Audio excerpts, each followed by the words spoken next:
Is the saints and martyrs.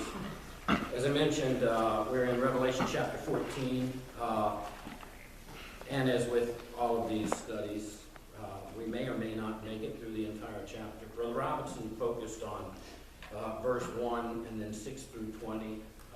We'll just start at verse 1 and we'll see how far we go. The key verse in your Sunday school lesson is Revelation 14:12. Here is the patience of the saints. Here are they that keep the commandments of God and the faith of Jesus. Revelation 14:12. The application the student will recognize that God's goal in every age is the proclamation of the gospel so that all who dwell on earth can give him glory. Again, just to go back and reset, we have the 7 seals followed by the 7 trumpets. We know that there are 7 thunders in there, but we don't know anything about those. It was sealed up and not given. What? I'm sorry? I didn't hear what. 7 thunders were sealed up, and John was not allowed to write about those. And then we get to the 7 trumpets, and we have the first 6, just as in the seals. In Revelation chapter 11 and verse 15, we have the sounding of the 7th trumpet. And that would lead into the vials. However, we don't actually get to the vials until we look at chapter 16. So we have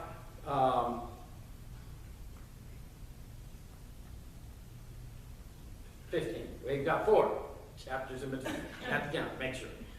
4 chapters in between. And how you deal with these 4 chapters makes a significant difference in how you're going to interpret the revelation that John gave us. When you look at chapter 12, I really look at this based on chapter 11 and verse 19, where it talks about, in fact, we'll read it. The temple of God was opened in heaven, and there was seen in his temple the ark of his testament. And there were lightnings and voices and thunderings and an earthquake and great hail. And from there, we actually go back and take a look at history, past. It is a brief recap, but it moves very quickly through the Old Testament and the New Testament. And much of this recap is spent actually carrying right on through the last days. In addition to that, in this, if you want to call it an interlude, what we see here is a further explanation to the beast who was introduced previously. And not only the first beast, but the second beast also. We're given some information about them. There will be more information to come. But I think that's all I want to say about that. Chapter 14. Where we pick up this morning, we had just finished talking about the first beast and the second beast. And then the next thing that's recorded by John is chapter 14. And I'd like for somebody to read the first 5 verses of the chapter. And I looked, and lo, a lamb stood on the Mount Zion, and with him 144,000, having his Father's name written in their foreheads. And I heard a voice from heaven as the voice of many waters, as the voice of a great thunder. And I heard the voice of harpers harping with their harps. And they sung as it were a new song before the throne, and before the 4 beasts and the elders. And no man could learn that song, but the 144,000 which were redeemed from the earth. These are they which were not defiled with women, for they are virgins. These are they which follow the Lamb whithersoever he goeth. These were redeemed from among men, being the firstfruits unto God and to the Lamb. And in their mouth was found no guile, for they were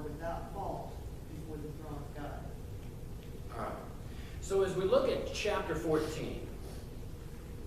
John begins here and says, "And I looked, and lo, a lamb stood on the Mount Zion, and with him 144,000, having his father's name written in their foreheads." So he looks and he sees a lamb standing on Mount Zion. Where is Mount Zion? Jerusalem. Zion was the old fortress before David conquered and renamed that city Jerusalem and expanded it out. Eventually it became the capital of Israel.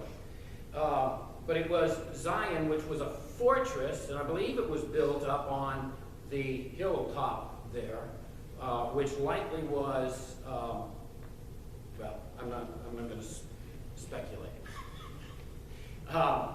Anyway, so it was originally Zion.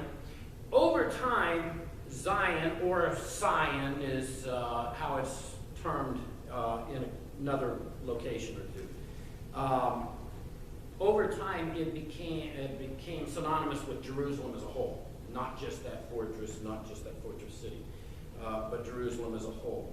So here we see a lamb stood on the Mount Zion, Jerusalem, and with him 144,000 having his father's name written in their foreheads.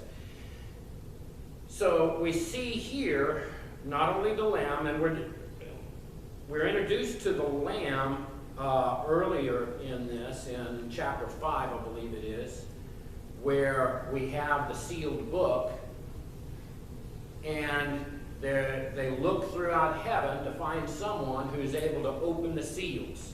And who did they find? Jesus Christ. Yeah.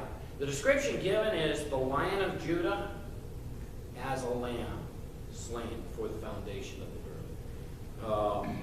Before the foundation of the world. The lamb is very significant, especially in that sense, the slain lamb. Let's go back to in history. Slain lamb in the Old Testament times was introduced for Israel specifically. Let me back up. Sacrifice has been around for a long time. It predated the Jews. So let me rephrase that question. When the Israelites were in Egypt, there was something that they did to protect the firstborn. And that was to? Yes. They killed the lamb and they spread the blood of the lamb on the lamppost. When the ceremonial sacrifices were introduced, were given to Moses for the priest to carry out, you'll find that the lamb was sacrificed daily, in the morning and in the evening. So this was a term that the Jews were very, very accustomed to. And when they thought of the lamb in this sense, they thought of the sacrifice that was paid. And that certainly is represented because those old sacrifices represented whom? Jesus Christ and the sacrifice that he would make on the cross of Calvary. All right. So clearly, historically, and also we're introduced in Revelation prior to this, the Lamb is Jesus. It's a very descriptive term, one that was very familiar to the Jews. Mount Zion we talked about, the Jebusite fortress. And then we have this 144,000 having his father's name written in their foreheads. Who are these? Israel. Okay. These are... It could be the 12,000 from each tribe of Israel. Yeah, again, depending on on who you listen to, you'll get different thoughts and ideas. If you take it literally, then I think you have to tie it back to the 144,000 that were sealed.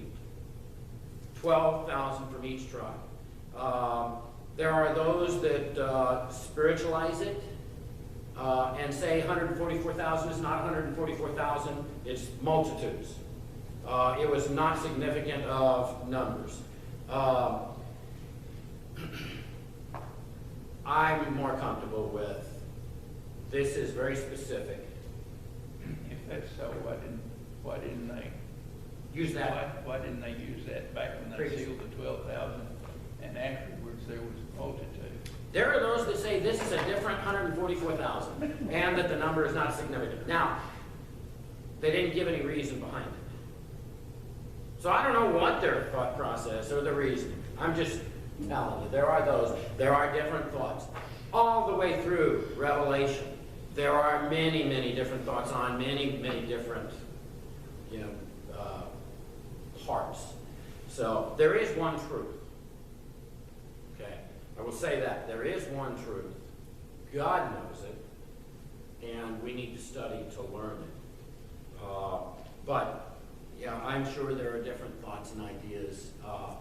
I tend to conflict myself as I study much of this. I disagree with myself on certain things.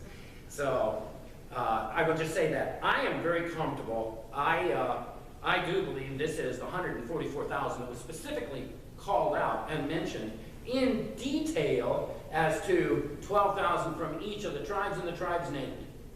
So I'm very comfortable with that. I do not understand where the other application would come from. So, all right.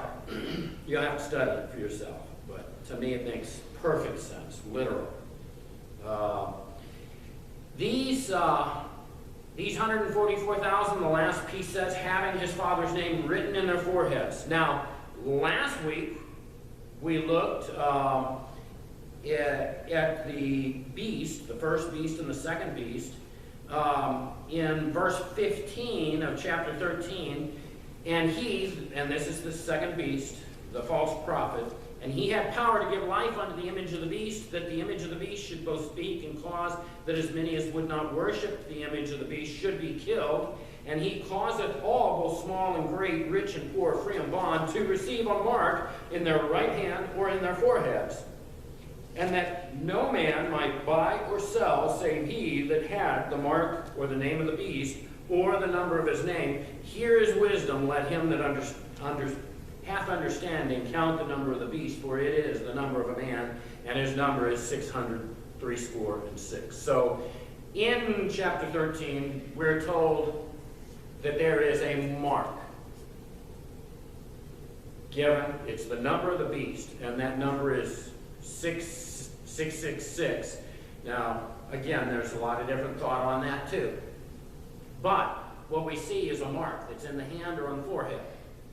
But here in chapter 14, we also see a mark, and this one is having his father's name written in their foreheads. Now, I don't know any more detail than that. So there are two groups. One that has the mark of the beast. Those are the ones that worship the beast, that give the beast and Satan honor and glory. Whereas these 144,000 specifically, having his father's name, and that his father's is whose father, by the way? Jesus. Yes, it's the God of heaven. Having his father's name written in their foreheads. Verse 2. And stop me if you have thoughts, please. Less I talk, probably the better it is. Verse 2, and I heard a voice from heaven, as the voice of many waters, and as the voice of great thunder. And I heard the voice of harpers, harping with their harps. We'll go ahead. And as they sung, as it were, a new song before the throne, and before the four beasts and the elders, and no man could learn that song but the 144,000 which were redeemed from the earth. We'll stop there. heard a voice from heaven. And like most of the voices that we hear, it's loud and thunderous. It's described as the voice of many waters, as the voice of great thunder. Again, indicating great authority, great weight given to it. I heard the voice of harpers harping with their harps. Now, we have another place where we have harps introduced. Do you remember where that was?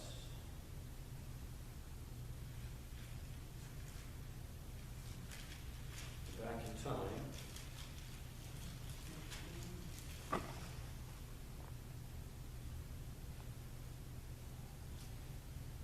And I have it in my notes, but I don't look at my notes.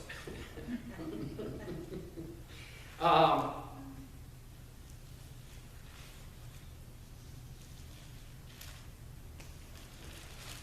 heavens.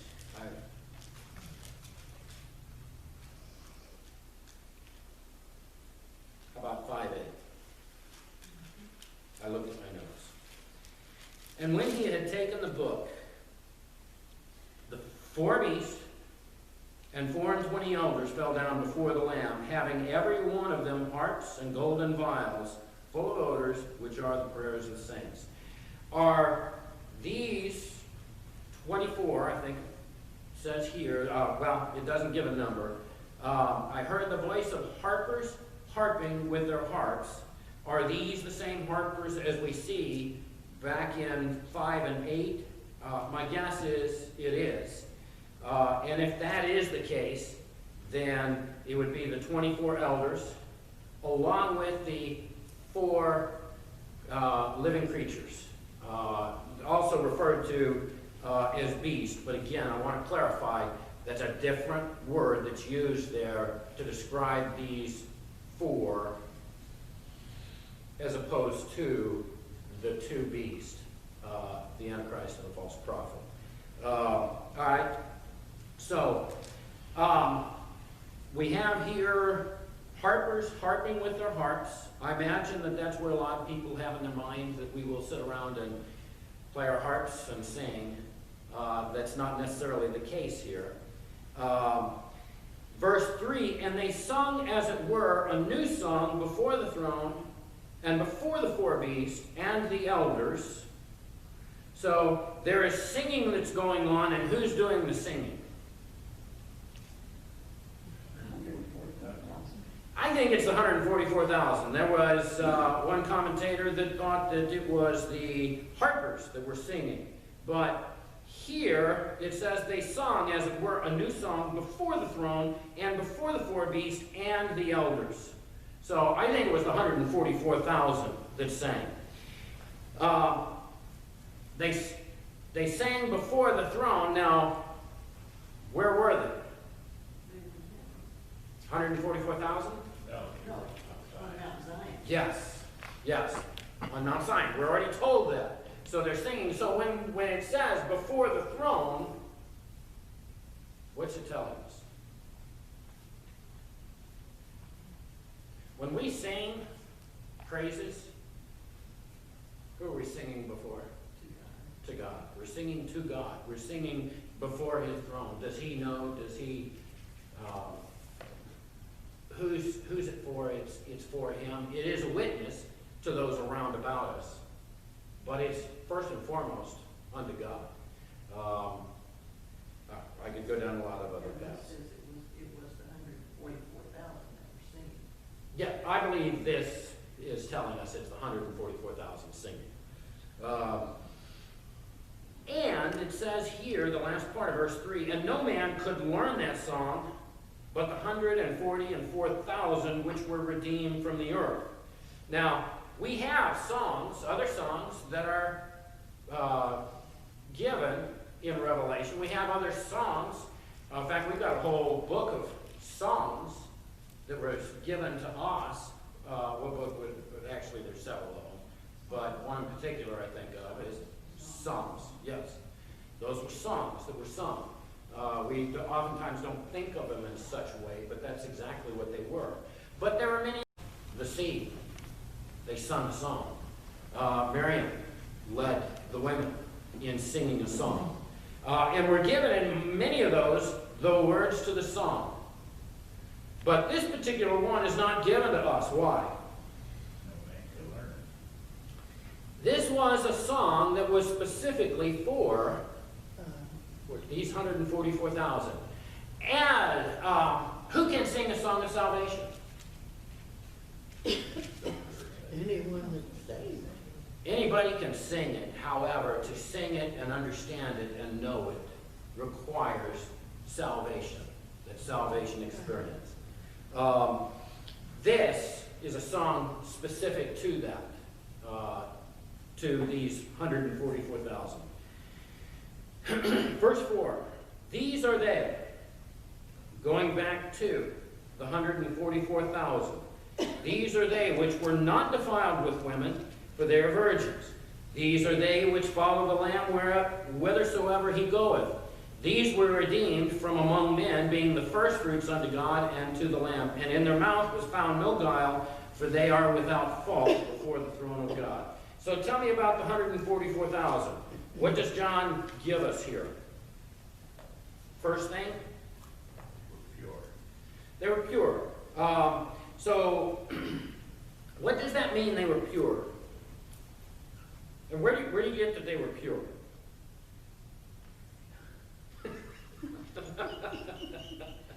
Weren't defiled with women. I'm sorry, well, weren't defiled with women. Exactly.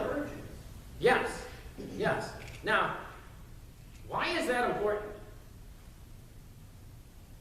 Because they were devoted totally to the service of God. Yeah, we're not told exactly why here. However, I think it had something to do. What did Paul say that he was allowed To allow a wife like Peter had, but he chose not to because it could be a burden to his ministry. Yeah, in writing about it, he said he was given permission to write. He wished that all men were like him, not encumbered with a wife, and I have to be careful, like Brother Jacob, it can be dangerous water. What does a wife entail? What did Paul indicate that a wife entail? If you take a wife, then you are obligated to her. That's exactly right. You have obligations. You've got things over here that you must do. And certainly, those obligations are given to us by God to perform. No question about it. But an individual who is not married can do what? Can Do whatever God leads him to do. exactly, and not be concerned about a wife and children and the requirements. You know, when God called Abraham to leave the land of Ur, what happened? Well, was it just Abraham? No. No. Whole house. She would have not been. Yeah, his whole household, including his father, right? I think Abraham was at this point, his father was elderly, actually went to Haran, however you pronounce it, and it was there that his father, or uncle, father, passed away. He became responsible. Somebody mentioned Lot. He became responsible for his nephew. He carried with him certain obligations. And, you know, we're not told, but did they sometimes impede what he needed to do for the Lord? Well, sometimes we have conflicts. All right, well, anyway, I don't want to spend... this allowed them to be totally focused, totally dedicated. And we do see that, for they were virgins, goes on, these are they which follow the Lamb whithersoever he goeth. Now what does that mean? These are they which follow the Lamb whithersoever he goeth.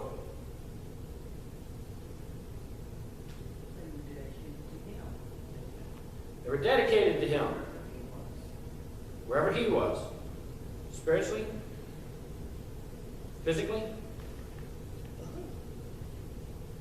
I don't know, when we see here, we see the Lamb stood on Mount Zion, and with him 144,000. You could conjecture that this was completely, I don't know.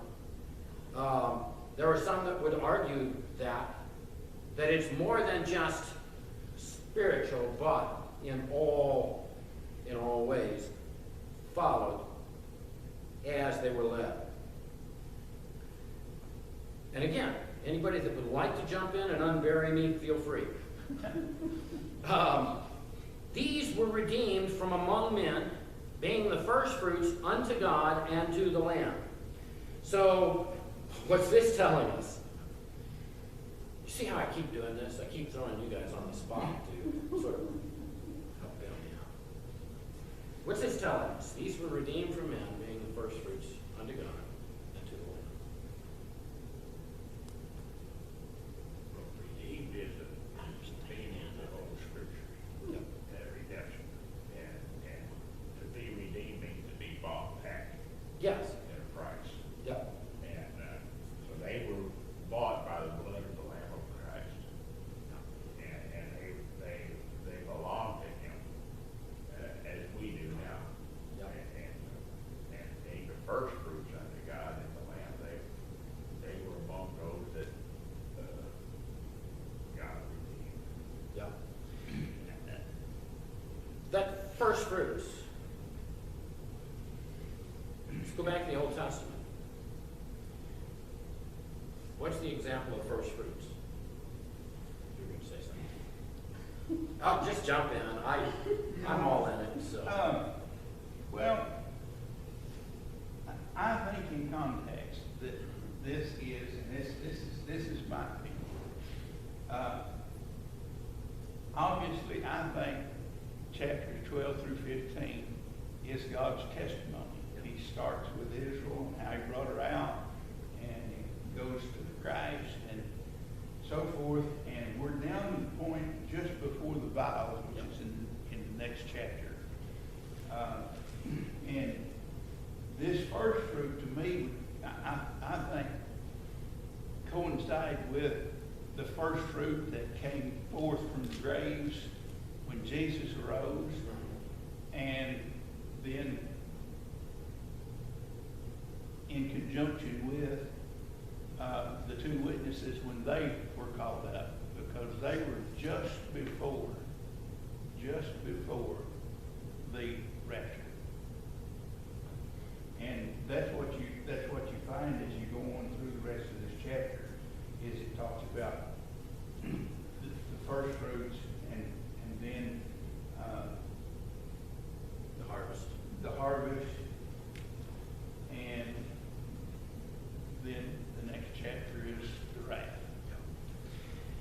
So, as I was looking at this, we talk about the first fruits. In the New Testament, we're told, of your tithes and offerings to give of the first. You think about it, for someone like me, I'm on a salary. I get paid regardless if I work 40 hours or 120 hours a week. I get paid the same amount. How much sacrifice is it for me, first fruits, to give God first out of that paycheck? It really meant something very different to the Israelites, those that followed this in the Old Testament times. Think about it. Those that grew up on farms. You work on your crops. You plant. You cultivate. And then when the crops begin to come in, what's the first thing you do, according to first fruits? You give it to You give it. Yes, you take it and you give it to someone else. However, what's your confidence that something's not going to happen to the rest of your crops and you just gave away what you had? Yeah, first fruits requires a little bit of faith, doesn't it? Yeah.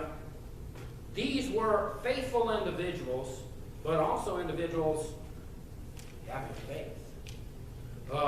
First fruits, I do believe that this is tied to their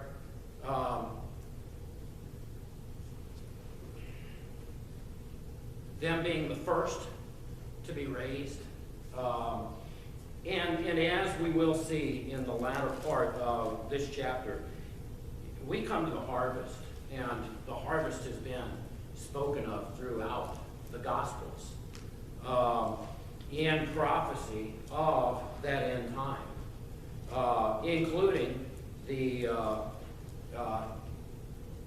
those that are lost. So we'll get over there and talk about it. But they are the first fruits unto God and to the Lamb. That we know. In their mouth was found no guile, for they are without fault before the throne of God. Does that mean that they were perfect? That they, no. But again, we've been studying about the pastor and the deacons, and we've talked about how it should be the same with all church members, that we should be blameless. Not that we're without sin, but that our desire and our focus is to worship and serve God and live a life of testimony for Him. And certainly these 144,000 exemplified that according to God's word here. All right, moving on. I am sweating. I need to start. Can I say something else? Yes. Yes. There are some that say these 144,000 are evangelists on the earth during the period that we're looking at. Yeah. Which would obviously indicate they were saved. I lean that direction myself. I think their ceiling is the fact that the Antichrist can't touch them. Yeah. I agree. And Until God's ready. Yep. And there's nothing that I see in here that talks about their evangelistic work. However, we're saved for a purpose, and that is to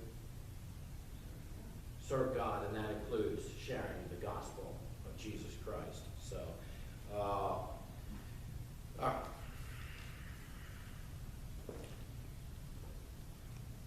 Verse 6, and I saw another angel fly in the midst of heaven, having the everlasting gospel to preach unto them that dwell on the earth, and to every nation, and kindred, and tongue, and people, saying with a loud voice, Fear God, and give glory to Him, for the hour of His judgment is come, and worship Him that made heaven, and earth, and the sea, and the fountains of waters.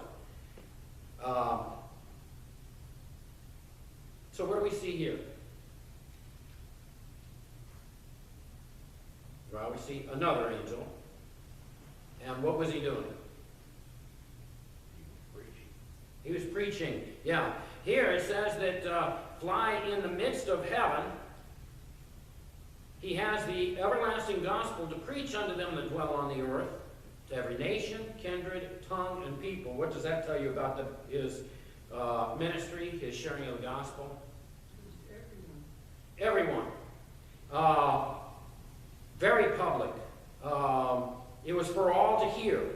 Now, this seems to be after the first fruits, after the 144,000. What does this sound like to you?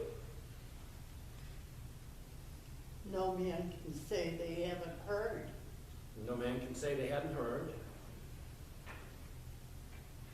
What's the conductor do when the train's about to pull away? I'm sorry? Last chance. Last chance. Last chance. This is it. Listen, why? Because once the vials begin, what chance is there? None. What opportunity is there? Now, we moan and we groan about how hard it is to evangelize today. You know, we look at our own situation here. How many people do we see come and repent? How many have we seen in the last several years? You know, many of those that have been added already professing. Well, that's obvious. But you're coming from another church. How hard do you think it's going to be to see individuals saved during this time? Especially, what's it tell us about the mark? If you have the mark of the beast, now, you can't buy and sell, but what else? You're done. You take the mark of the beast, you're done. You take them, now here we have the 144,000, they have the mark in the forehead. What about them? It's not- That's the mark of the Father. That's exactly right. I don't know how many is going to be saved. I don't know if any will be saved. But there is a last call. That's clear here. I saw an angel fly in the midst of heaven, having the everlasting gospel to preach unto them that dwell on the earth, and to every nation, and kindred, and tongue, and people. He says with a loud voice, fear God, and give glory to him, for the hour of his judgment is come, and worship him that made heaven, and earth, and the sea, and the fountains of waters. Now, if you're on earth, and you're a lost individual, what is this message to you? It's repent, believe, place your faith and trust in Jesus Christ. It is the gospel message, the same one that we preach today, but it's the last call. All right. You know, that brings up a point in my mind. This is the everlasting gospel. The gospel is the death, the burial, and the resurrection of Jesus Christ according to the Scriptures. How do we know that what we are preaching today might be the last? It might be the last invitation anybody hears. Yeah. And we're responsible. And certainly for those that we interact with, you know, if I were to die tonight, for those that I interact with, my opportunity to witness to them is gone. That's what I'm getting at. Yeah. That this is everlasting gospel that keeps going. Anything that belongs to God is everlasting. Yeah. Whether it's His Word, whether it's His Son, whether it's the gospel message that He preached. All right. Now, if you think anything that we've looked at so far has been challenging,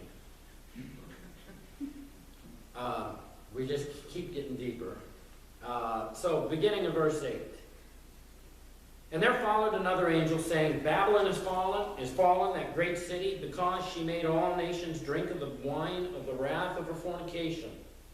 And the third angel followed them, saying with a loud voice, if any man worship the beast in his image, and receive his mark in his forehead or in his hand, the same shall drink of the wine of the wrath of God, which is poured out without mixture into the cup of his indignation, and he shall be tormented with fire and brimstone in the presence of the holy angels, and in the presence of the Lamb. And the smoke of their torment ascendeth up forever and ever, and they have no rest, day nor night, who worship the beast in his image, and whosoever receiveth the mark of his name. Here is the patience of the saints. Here are they that keep the commandments of God, and the faith of Jesus. And I heard a voice from heaven saying unto me, Write, blessed are the dead which die in the Lord from henceforth. Yea, saith the Spirit, that they may rest from their labors, and their works do follow them. All right, we'll stop there and take a look. In verse 8, there followed another angel. So, again, we see announcements by the various angels. This angel has announced Babylon is fallen. Babylon has fallen. Let's spit it out. Babylon has fallen. What's Babylon? Who's Babylon? Where's Babylon? I'm babbling. everywhere, I'm sorry? everywhere. For years, people said that this is the Catholic Church, but that's just the tip of the iceberg. It's all false religion. It could be It could be the world system. world, yeah, whatever is running the Babel world. is where false religion began, Yes. and it spread to, you know, probably 500 strains of Christian religions, and then Islam and Buddhism and just any other ism you want to look at. When Noah and his sons left the ark, they were instructed to do what? Spread across the land, spread out. And yes, what did they do instead? They began to gather and they began to build great cities. If you think of the world today, great cities. What happened? Well, Noah's grandson, Nimrod, began a great city. And there they began to build what? A tower to reach up to the heavens to give God honor and glory, right? No, it was for the honor and glory of man. It was their own evil worship and practices. It was there, as Brother Evans mentions, that false religion really has its roots. And we talk about Satan the imitator. We have, we talked about the Trinity. We talked about the unholy Trinity with Satan and the beast, false prophet. But Babel introduced its own Trinity, which Ashtaroth, and I think it was Ashtaroth and Semiramis, and Nimrod. We find the mother being worshipped. Does that sound familiar to religion today? So, the beginning of false religion. What does God abhor? Well, you look at the Ten Commandments, and the first 4 gives us much of that. There is one God, and only one. No idols. There are certain specifics that are given. Anything outside of that would be what? Be blasphemy. False religion. It would be giving honor and glory to something other than He who is worthy of all honor and glory. It would be defying God as well. Yes, it would be defying God. That's right. Which is what the Tower of Babel was all about. Yep. They weren't that far from the blood, and they said, we're going to fix it so it can't kill us again. Yep. And all false religion really wraps up in them. So I'm in agreement. There are those that believe it's the Catholic Church. Some of them identify Babylon as ancient Babylon, some as modern or Rome. There are all kinds of different thoughts and ideas. But I believe that God is against all false religion. Any false religion Yeah, that you want to name that's right. had it start there. And some of it goes under the guise of Christianity. So, all right. It says here, and there followed another angel, verse 8, saying, Babylon is fallen, that great city, because she made all nations drink of the wine of the wrath of her fornication. Tell me where false religion has not traveled, has not dominated, has not caused problems for God's people and for the spread of the gospel.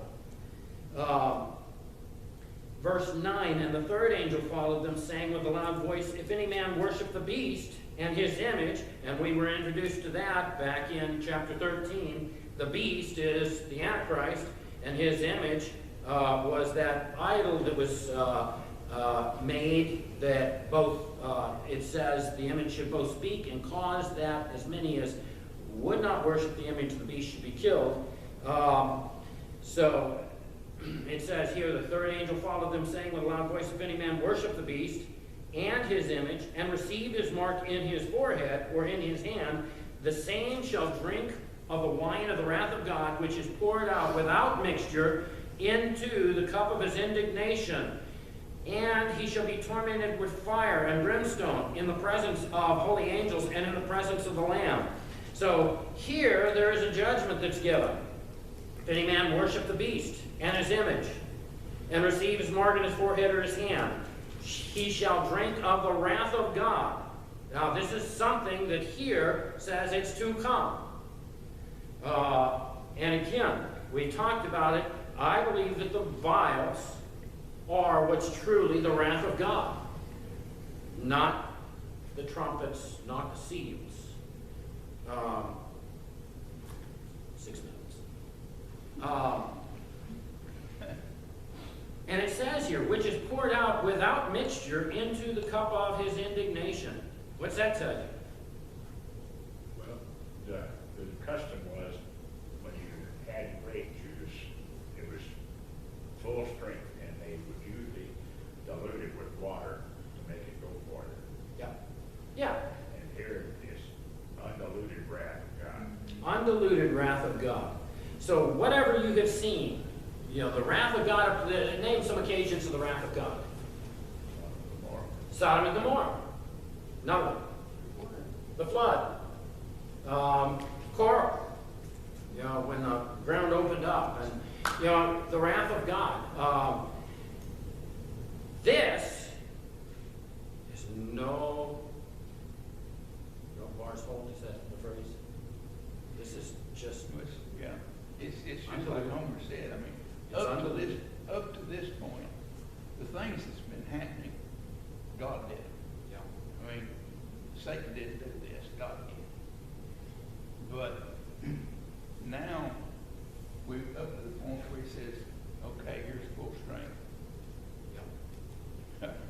Yeah. I hate to use this example of God because it's really not, but humans understand this.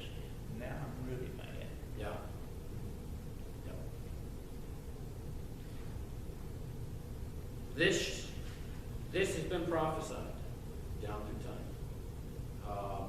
So this is not something that we should all of a sudden be, you know how kids are.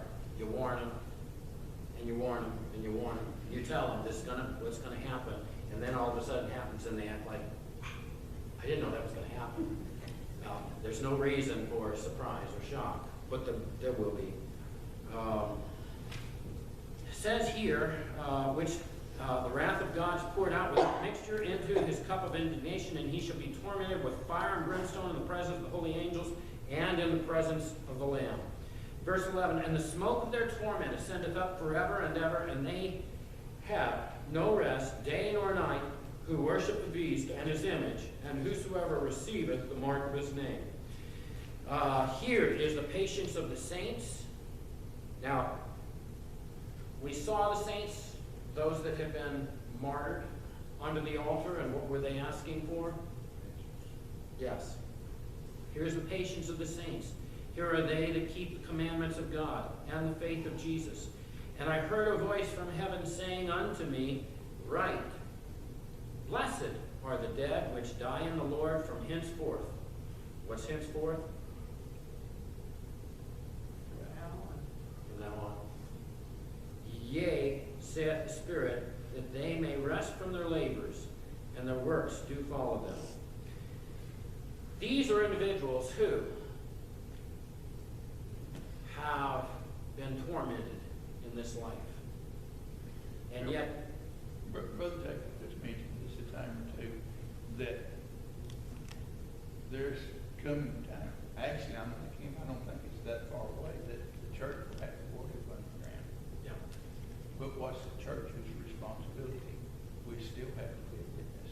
yeah, And the witness, we can very likely be pointed out and killed.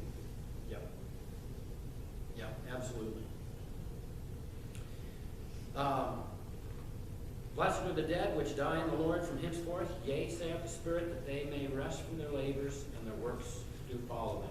So all the trials and troubles that we may, you know, we've got it easy right now. It's going to continue getting tougher and tougher and worse and worse. You know, I think we're beginning to see some changes that are bringing about a lot of that persecution that's going to fall on us. But at the end of this physical life, what do we receive? What do we have? Well, they may rest from their labors, their works do follow them. This is speaking specifically of these individuals. But for those that are lost, they may live in ease, and yet when they die, what's there for them?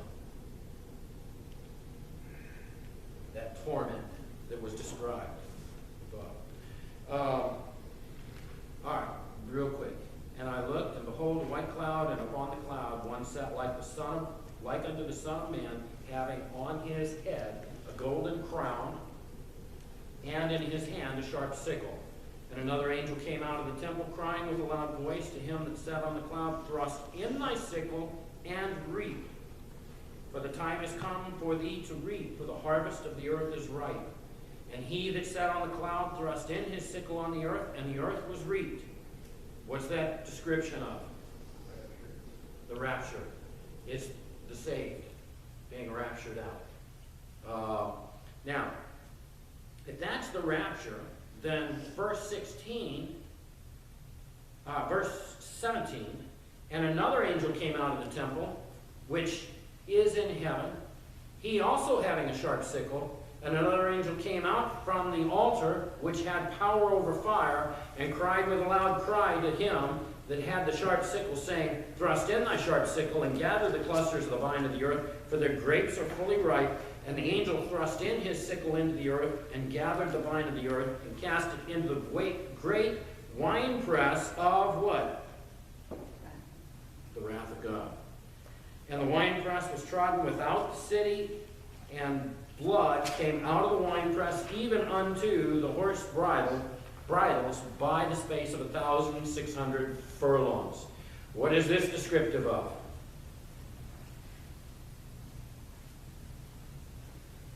Could be great slaughter. Yeah, it's the judgment of God upon those that have rejected his Son, Jesus Christ. It is, as described to the disciples, should we pluck the tares out? And said, no, we'll do the harvest, and then we'll take the tares and we'll burn them in great fire. You know, it's, again, prophesied. Here, the example is the grain was harvested before the harvesting of the grapes, just because of the growth stages, seasons. And so the saints are represented here in the grains and the lost in the grapes. And then what happens with the grapes?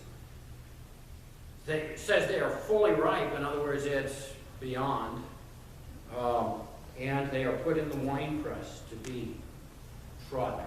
Now, it indicates here, winepress trodden without the city, the blood came out of the winepress, even unto the horse bridles, by the space of 1,600 furlongs. Now, that distance is anywhere between 184 miles and 200 miles. That's approximately the length of Israel. Some believe that this is the Battle of Armageddon, that it represents blood flowing that deeply. Brother McElmurray believed that this was hot lava that flowed from the Valley of Megiddo. It is, the word used there could be blood, it also could be a blood red